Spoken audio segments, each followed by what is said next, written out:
Hampir 8,000 umat Islam sekitar Kota Kinabalu menghadiri Majlis Tahlil Allahyarhamah Zarah Khairina Mahathir.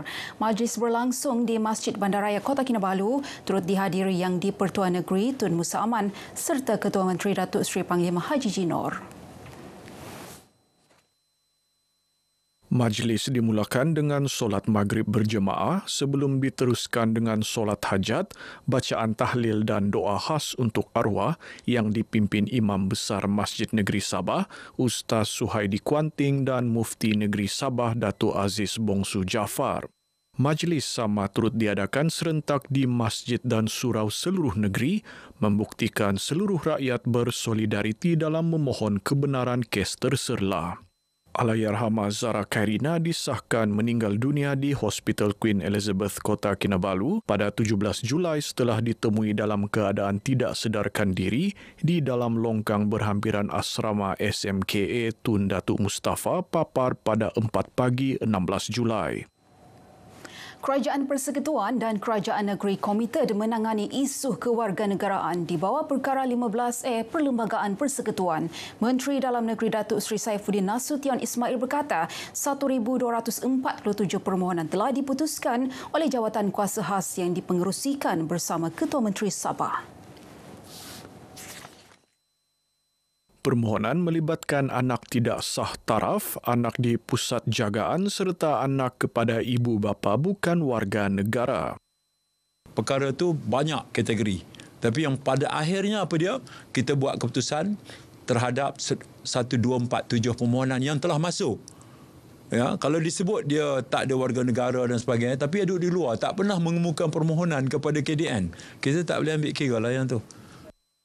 Beliau berkata demikian selepas mesyuarat jawatan kuasa induk pengurusan warga asing di Sabah yang turut membincangkan penempatan semula komuniti Pelau di Sempurna dan latihan pekerjaan di ladang serta darat.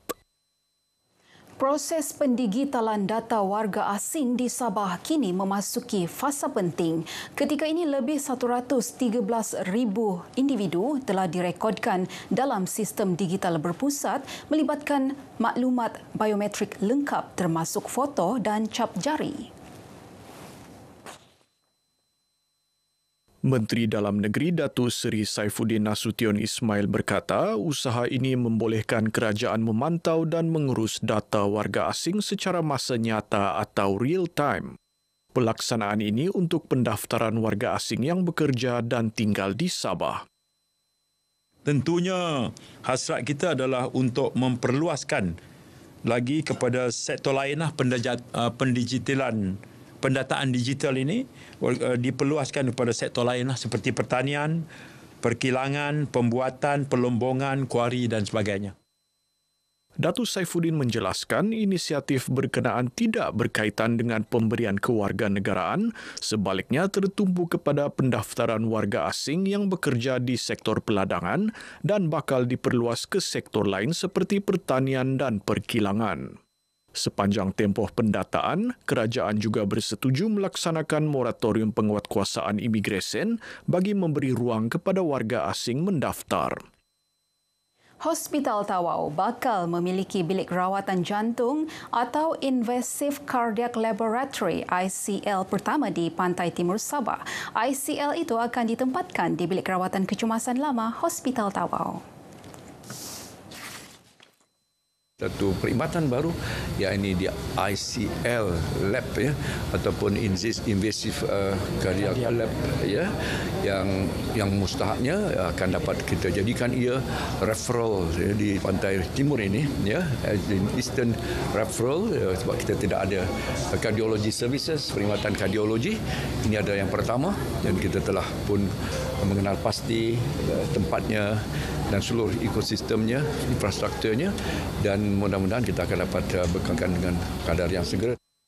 Pusat berkenaan akan menjadi pusat rawatan awal jantung di Pantai Timur sekaligus mengurangkan keperluan pesakit ke Kota Kinabalu. Dalam lawatannya, Datuk Dr. Zulkifli turut merasmikan farmasi Pandu Ambil bagi memudahkan pesakit mengambil ubat tanpa turun dari kenderaan.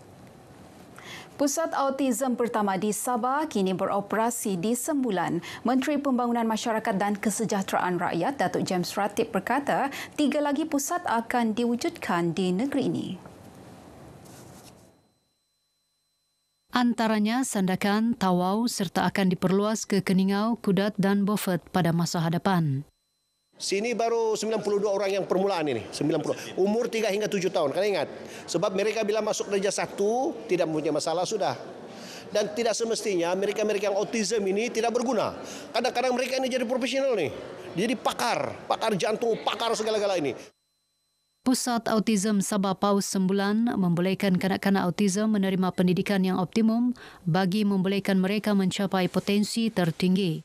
Selain meringankan beban kewangan terutama bagi keluarga dari golongan kurang berkemampuan menerusi subsidi yuran.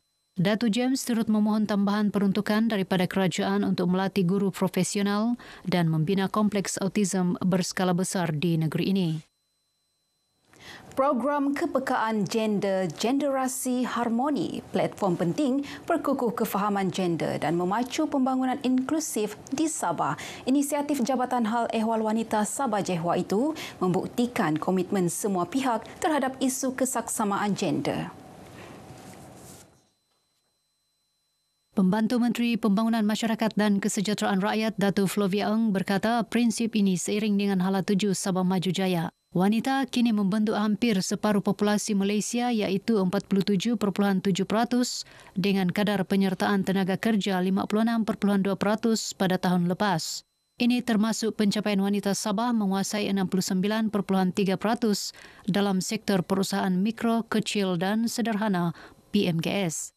Semua pihak berperanan penting bagi memastikan kepekaan gender menjadi amalan biasa dalam membuat keputusan dan membangunkan program di peringkat akar umbi. Kerajaan negeri berharap Persatuan Kontraktor Melayu Malaysia PKMM Sabah terus memainkan peranan penting dalam memacu industri pembinaan dan pembangunan negeri.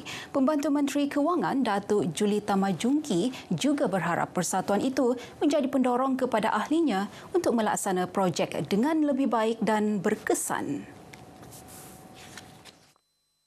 Kita mengharapkan supaya ahli-ahli persatuan dan juga persatuan ini boleh menjadi pendorong kepada ahli-ahli persatuan khususnya para usahawan lah di kalangan mereka untuk dapat melaksanakan projek-projek pembinaan yang dipercayakan kepada mereka dengan lebih baik.